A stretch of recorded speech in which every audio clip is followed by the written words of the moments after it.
Hello, my beautiful souls! Welcome sa ating tarot reading sessions. Keep in mind, general reading po ito. Maring mag-resonate, maring hindi. Kunin nyo na lang po kung para sa inyo and leave the rest. Maaaring mag-shift the energies or magkabaliktad ang sitwasyon. Kaya kayo na pong bahala kung saan kayo nakalugar sa reading natin. So, let's see.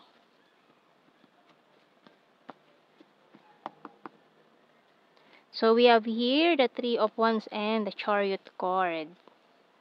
Emperor and the Queen of Cups. Four of Pentacles and the Four of Wands. Magician and the High Priestess. Okay, bottom card is Six of Pentacles. Okay. So, may mga twin flame energies na naman tayo dito and specific signs ng Cancer, Aries, Pisces. Okay, so may someone here who's manifesting you na mukhang galing siya sa past, lalo na kung twin flame in separation kayo. Itong taong ito ay hindi pa rin siya makabitaw sa alaala nyo, sa kung ano man yung meron kayo, sa connection nyo nitong taon to, lalo na kung twin flames kayo. So, we have here the Four of Wands, 11-11 card na talagang parang this person really want to for this connection para mag-work out.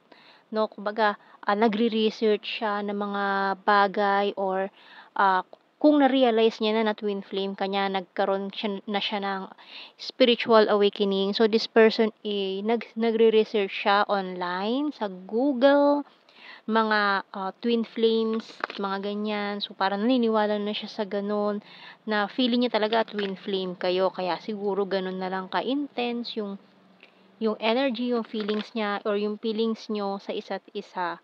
So, nag-iisip na yan ng paraan o nagre-research siya, ano bang kailangan kong gawin para maayos tong connection na to, or para bumalik ka, magkaayos kayo, mga ganyan, bumalik kayo sa dati. We have here traffic light. So, yan waiting for the right time, divine timing. So, kumbaga, naghihintay na lang yan ng ng tamang pagkakataon. So, kung ano man yung nangyari dito sa snake energy na to, lalo na kung may karmic partner, karmic relationship, karmic lessons, ayan, so mukhang ginagawa niya na yun ng paraan. Nag-iisip talaga yan maraming ideas na pumapasok sa isip niya, or this person is nagre-research talaga yan ng malala, nag-iimbestiga ano bang mga about sa mga twin flame journey, paano nila nalampasan yung mga struggles, paano nila na nagawan ng paraan para sa union, mga ganyan. So, we have here perfume, ayan butterflies. Talagang naka-experience na itong taon to ng spiritual awakening. So, gising na siya.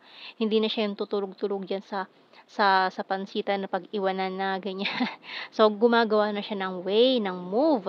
So, kumbaga, natali ito sa karmic niya, pero dahil hindi ako nagbabasa ng reversals, pero mukhang nakawala naman na itong taong to sa karmic dito sa snake energy na to. So, or kung hindi pa naman, gumagawa na talaga yan ng move, ng paraan para maayos itong mga gusot na nangyaring ito sa inyo. Naging reason kung bakit kayo nagkahiwalay, nagkaroon ng separation, at humantong sa ganyan. So, tingnan natin messages natin sa ating tarot messages oracle cards.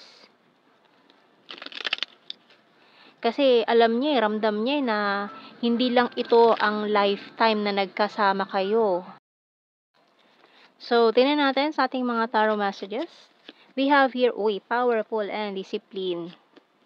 Can't sleep thinking of you all night long. So, ayan na nga, hindi na siya makatulog sa gabi. Kaiisip, gising lagi yan hanggang madaling araw, alas 3, alas 4, minsan titilawak na lang yung manok, tsaka pa siya makakatulog, or halos wala ng tulog tong taong to. So, we have here, I have multiple opportunities. Kahit alam mo yung kahit na umaga na 6 AM na, talagang hindi na siya nakakatulog, no? Tapos babangon na siya para pumasok sa work. Ayan, so busy-busy yan, maraming opportunities na ginagawa or tinanggap itong taong to. Crying over you, feeling lost. So ito siya ngayon ang energy niya is parang lost without you, ganyan. Kasi nga, after niya magising sa katotohanan dito, after niya ma-realize, karon siya ng spiritual awakening, parang bigla ka nang na-recognize nitong taong ito na bago kayo ipanganak rito sa mundo, nag-usap na kayo nitong taong ito in the spirit realms na parang, hahanapin niyo ang isa't isa.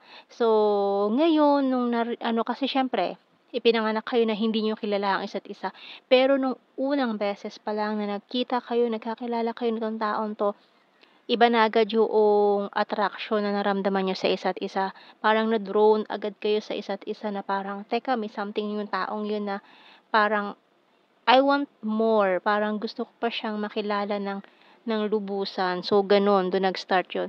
Pero dahil nga may umeksena na karmic partner dito with the snake card, kailangan niyong pagdaanan niyo kasi isa 'yun sa mga lessons 'no, para mapagtagumpayan niyo itong mga connections na 'to. So, we have here, "You're my inspiration, willing to take the risk, can we talk, and it's a disaster." So, yung separation niyo talagang disaster 'yan. "I'm addicted to you," bottom card. Kaya nun hinanap-hanap ka niyan, eh. Kaya talagang nung nagising siya bigla na nagkaroon siya ng spiritual awakening, umiyak pa itong taong 'to kasi na-realize niya na ikaw pala yun, na mali yung taong ito na sinamahan niya, na akala niya yun yung taong hinahanap niya, hindi pala, ikaw pala yung hinahanap-hanap niya. Kasi bago kayo ipanganak, nag-usap na kayo na hahanapin niyo ang isa't isa. So, and then matatagpuan niyo ulit ang isa't isa once na okay na yung mga kailangan niyong tapusin, lessons, missions in life. And then after niyan, 'pag nagkaroon kayo ng union of hearts, gagawin niyo na yung mission niyo, yung both mission niyo dito sa lupa. Ayan, puwedeng isa na rin diyan yung pagtulong sa earth para sa pagtaas ng frequency, mga ganyan, and then mas marami pang iba. Okay? So, tignan pa natin more messages. I left when I saw you with someone. So, yun na nga 'no, kasi may umeksenang third party with the snake energy. I knew exactly what I was doing. Just being near you is intoxicating. I don't react when people mention you. I look for you everywhere. Ayan o, hinahanap ka na niya. After niya magising sa katotohanan, hinahanap ka niya. I remember every detail of that day. Ito yun eh, yung nangyari bago kayo ipadala dito sa lupa. Mukhang naalala niya na yun, bigla. Ganyan. And I'm not available kasi nga dahil sa karmic. I hope that you can forgive me one day and I want you. So, tingnan natin sa blue card natin. So, we have here courage. Ayan o, may mga pinagdaan ng karmic relationship and chemistry. Ayan. So, tingnan natin anong message ng archangels sa reading natin. So, we have here, wow, gifts from God by Archangel Sandalphon. We angels bring you gifts from your Creator. Open your arms to receive. So, yan, ibibigay niya na yan, no? Talagang i-open mo lang yung kamay mo, i-receive mo na lang ito. Yan. So, i-deliver na lang, kumbaga, no? So, hintay-hintay na lang ng konti. So, let's see, kuha tayo ng mga initials natin. A, S, puro blue F, K, J,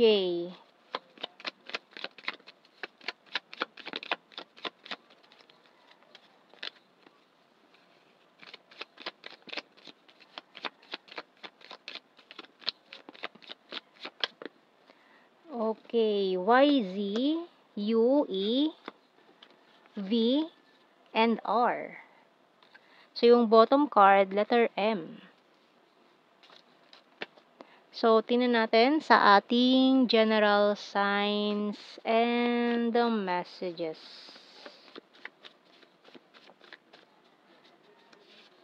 Summer. So, ngayong summer, may something na magaganap.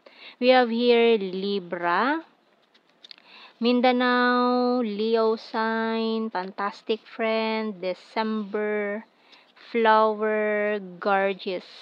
You're very lucky. Coins is earth sign, Taurus, Virgo, Capricorn, good heart, very serious, and beautiful. Long distance, For some of you, high expectations, Visayas, Earth sign, Taurus, Virgo, Capricorn, National Capital Region has a dirty sense of humor, amazing and weird. So, mga keywords na lang yan ha, hindi na natin kailangan i-explain. Pisces signs, Cold City, October, sarcastic, emotional, si ex-lover, trustworthy, and talented. Nakita ko pa yung karmic, pero ayun, may karmic na dyan kanina. So, talagang mukhang nag-end na or mag-e-end na yung mga karmic cycles na yan. Para sa union of hearts nyo nitong taong to, your twin flame, if you're dealing with a twin flame. So, yan ang ating reading, my beautiful souls. Thank you for watching. Take care and God bless. See you in our next reading, guys. Bye-bye.